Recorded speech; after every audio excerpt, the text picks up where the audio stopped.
dudes, my name's Avery, you can call me Mochi, and I've been spending way too much time on YouTube. Now let me explain this for a second. I found this video, it was about like helmet advice for Bicolline, and it was hosted by Tina Degenhart, aka Brunhilde Ansvarsdottir, aka Bryn. Little side note, my Bicolline character's mother's name is also Brunhilde because they lived in a castle on a cliff by the sea and I couldn't resist making the Miyazaki reference.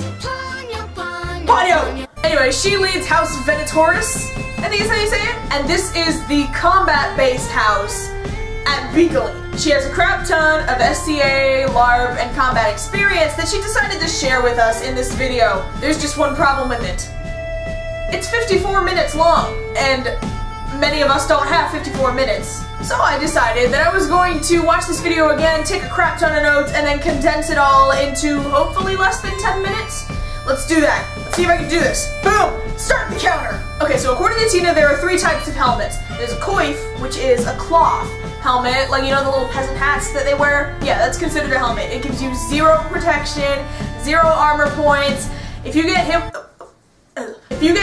in the head with a sword, it's gonna freaking hurt. Then there's leather helmets. It's good for people who aren't on the front lines fighting. I'm talking like archers, maybe like healers, people like that. At Bicolline, leather helmets are going to give you 1 armor point to your head. And then there are metal helmets for you people who are going to be on the front lines with me fighting with swords. At Bicolline, headshots are legal. You can be hit in the head and the face at Bicolline.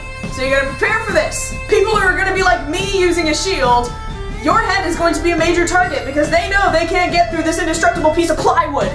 You feel me? Anyway, a metal helmet is going to get you 2 points of armor at Bicolline. Now, as a subset of metal helmets, there are 3 types of metal. There is one which Tina calls spam, which is basically just your mystery meat of helmets. It's a bunch of metals crammed into an alloy and forged into this helmet, which is not bad. It will do its job if it's made right. It's going to be the cheapest helmet that you can buy, and trust me, it works. This is Tina's helmet that she wore at Bicolline. It is spam. It did its job. It was good. Aight, we cool? There is also mild steel, which I am not exactly sure what this means. The video didn't do a great job of explaining what exactly mild steel was. What I do know is that it's going to be a little thicker in terms of the thickness of the metal. It's going to be a little more expensive. And let me tell you something right now, it rusts like crazy. So you gotta keep on the upkeep of your mild steel helmets. The helmet that I'm buying might be mild steel, but I'm not sure. I will have to check that out. And the 3rd type of metal helmet is stainless steel, which is more expensive, but it does not rust. And it's not necessarily shiny, alright? Just because it's stainless doesn't mean it's shiny, alright? And as another subset of metal, there are 3 subsets of steel helmets. I lied! There are 4 subsets of steel helmets. 18 gauge, 16 gauge, 14 gauge, and 12 gauge. 18 gauge is really thin steel, and it's really light. This is what your spam helmets are going to be, is 18 gauge. The helmet that I'm getting is 18 gauge. It's really light, but it's still gonna give you protection. Perfect for LARPing. And then 12 gauge steel is gonna be the thickest. Stuff for like SCA and like legit stuff. We cool? So 18 is the thinnest, 12 is the thickest, 16 and 14 are in between those. Cool? As helmets get thicker, they go from 18 to 16, 16 to 14, 14 to 12, they get heavier and more expensive. Just letting you know right now. SCA helmets are fine at Bicolline if you want to bring your SCA, still can't talk, helmets. There's actually a thing that all the I really can't talk today. There's actually a thing that all the SCA people do at Bicolline where they all bring their SCA gear and go off to a field that is not the battlefield and they just spar with each other. Some people don't want to transport more than 1 helmet. So if you want to wear your SCA helmet on the main battlefield, that's a totally cool thing to do. Now, to buy a helmet, you're going to need to know what size your head is. So let me get my measuring tape. Ha! It's all tied up in a neat thing. I'm never neat. I don't know why this is here. Are you ready for this? Okay, you're gonna go across your ear tips and over your eyebrows, because that is the biggest part of your head. I am 23 inches. So I'm on a little bit of the smaller side, but not super teeny tiny. The helmets that you're gonna buy off eBay and Amazon, which are totally fine. No one's gonna blast you for not buying a helmet off like a LARP site. Anyways, usually the helmets that you buy off these websites aren't gonna list a size, but they're normally 23.5 inches. Once you start getting into like SCA helmets and more like legit helmets, they're gonna start coming in sizes, and they normally come in like 22.5, 23.5, 24.5. You get the gist, you get what I'm saying. At Bicolline there will be archers. Archers everywhere.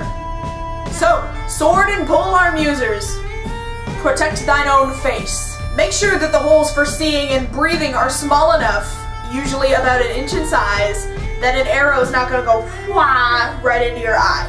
That's painful, dudes. Let's talk about padding. Whatever the quality of your helmet is, if the padding ain't right, it's gonna be a crappy helmet. Different types of padding that you can use is camp foam, like the stuff that you buy at Walmart for like 10 bucks. It's cheap. You cut pieces out, you use spray adhesive to attach it to your helmet, and bada bing bada boom, there you go. The downsides are that it doesn't compress easily, and it gets kind of gross and sweaty when you're up there, and you gotta replace it when it does that. You can also use a padded coif. It works, but here's the thing. You tie this thing around your head and it's gonna like slide this way. And then also if you use it, your helmet might slide. It's also a pain because it's just an extra piece to put on outside of your helmet. I wanna just grab my helmet and go. I don't wanna have to sit around going, oh, I gotta tie this thing. Okay, now I can grab my helmet and go. You know what I mean? There's also a thing on Amazon that you can buy called Anti-Concussive Foam. And this is the thing that Tina recommended the most. It's a little pricier, but they use it in like the military and stuff. And I mean, if the military uses it, it's gotta be good. Am I right? So yeah, you get anti-concussive foam, you get some Velcro straps to put it on, and you pad it. When you are padding, do not wear your hair up like this and then pad your helmet to make room for your hair. Your hair is not padding. Are we clear? Wonderful. If you are going to Bicolline in 2016 and everything that I have said thus far has confused you, Tina offered in her video to help anyone that needed it on the first night of Bico to pad their helmets. So you get the Velcro, you get the anti-concussive foam, and you bring it all to Bicolline and she will help you. You can go to her channel and leave a comment on her video if you have any specific questions. Because I am not by any means a helmet expert. There you go. When padding, protect your nose. Your helmet should never touch your nose. Pad your forehead so that it doesn't touch your nose. Use a strap. It's just common sense, man. Keep your friggin' helmet on your friggin' head. Alright, we cool. If you do have to put your own strap on your helmet though, you want your points of attachment to be on your temples. Meaning like the strap starts here, goes down here, and goes boop. You feel me? Again, if you're going to Bicolline and you absolutely have no clue what I'm saying, Tina has offered to help those of you who are absolutely and utterly confused. Because I'm not an expert at this at all. There you go. When it comes to cleaning, don't clean spam helmets. If you don't know what they are. If you do clean a spam helmet and you don't know what it is, be really, really careful because it would suck if you got this helmet and you loved it so much but it had a little teeny spot on it so you decided, oh, I'm just gonna clean it. And then it got totally ruined. I would hate that for you guys. Alright, please be smart. If you buy a mild steel helmet, treat it with WD-40 so it doesn't rust. Basically, you spray the WD-40 on your helmet, you let it sit for a bit, and then you take a heavy-duty sponge and scrub it off. Alright, don't clean stainless steel unless you know how it was processed, cause you might totally ruin the finish on your helmet. That's all I know about this. If you do have questions about how to clean your helmet because you absolutely need to do it, this is the reason Google was invented. Google can be helpful sometimes.